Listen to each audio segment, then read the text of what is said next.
మంది గైడెన్స్ ఇస్తూ మీరు వెనక్కి పుష్ చేయండి అని చెప్పి పోలీసులకు మధ్యలో తాడు కట్టమని చెప్పేసి మీరు దయచేసి బ్యాక్కి వెళ్ళి వెనకాల జనాలు లాగండి, అలాగైతే సేవ్ చేయగలం, ముందు నుంచి మీరు ఎంత కంట్రోల్ చేస్తున్నారు కంట్రోల్ అవ్వదని చెప్పి అలా గైడ్ చేస్తారు. మీ పేరేంటి? Fried rice sir. మా ఫ్రైడ్ రైస్ ఎన్నోసారి వచ్చాము మనం ఇక్కడికి? 7th టైమ్స్ వచ్చాం సార్. 8th sir. చూద్దాం, ధైర్యంగా ఉండి. ఓకే పేట, ధైర్యంగా ఉండి. రేపు అందరిని మళ్ళీ దర్శనం చేసి పంపిస్తాం, జాగ్రత్తగా చూసుకో. ఏం లేదు సార్, అసలు యాక్చువల్ ఏంటంటే మాదే టీవీలో లైవ్ ఎక్స్ అయిపోయింది సార్.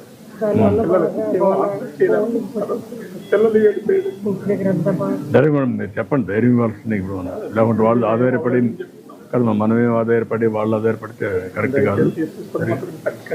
చాలా మందిని కోల్పోతాం సార్ మన వల్ల. ఇప్పుడు కొండపైన పెడితే బెటరా మీకు? అదే మరి అప్పుడు ఇంచుమించు 6 years అక్కడికి వెళ్ళాం సార్. అప్పుడు ఏం ప్రాబ్లం లేదు కదా, కాకపోతే ఎక్కువసేపు అందులో స్పెండ్ చేసేసి ఒక్కొక్కసారి ఇది కూడా పెట్టాం కదా, సుదర్శనం కూడా పెట్టాను, అప్పుడు అది తీసుకొని నేరుగా వెళ్ళిపోయాడు. పంపించడమే ఐడియా ఉంది సార్. అది లోపల పంపించాము, కావాలంటే బయట కూడా తిరగచ్చు కావాలంటే. లేకుంటే ఇప్పుడు ఇవి వచ్చాయి కదా మీకు, ఇది ఫేషియల్ ఆధార్ వచ్చేసింది.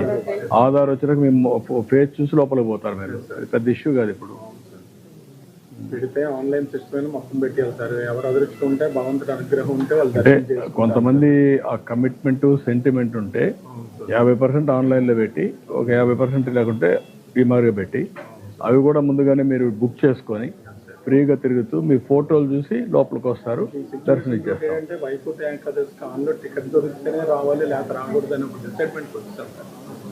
ఎందుకంటే ఏ ఒక్క మంచి జరిగినా ఊర్లో సమాధానం చెప్పాలి సార్. నువ్వు తీసుకెళ్ళావు, ఇలా చేసి తెచ్చావు, ఎందుకు తీసుకెళ్ళావు మాట్లాడాలి. మీకు వస్తుంది, నాకు కూడా అపవాదం వచ్చింది కదా. నేను కూడా ఎప్పుడు ఇన్ని చేసి కష్టపడితే, నిన్న కూడా మీరు చూస్తే విశాఖపట్నంలో యాక్చువల్లీ గోవింద్ సటర్ 2 years వెళ్ళాను సార్.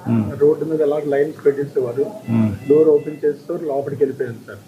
అలా లైన్ తీసుకొని టికెట్ తీసుకొని హ్యాపీకి వెళ్ళిపోయింది. సిస్టమ్ చాలా బాగుంది అనేసి చాలా ఆనందపడ్డాను సార్. ఈ సౌందర్యం ఏంటంటే అనౌన్స్లోనే గోవిందరాజస్వామి చక్రం లేదు అనగానే మాకు అసలు ఎలాగే ఎక్కడ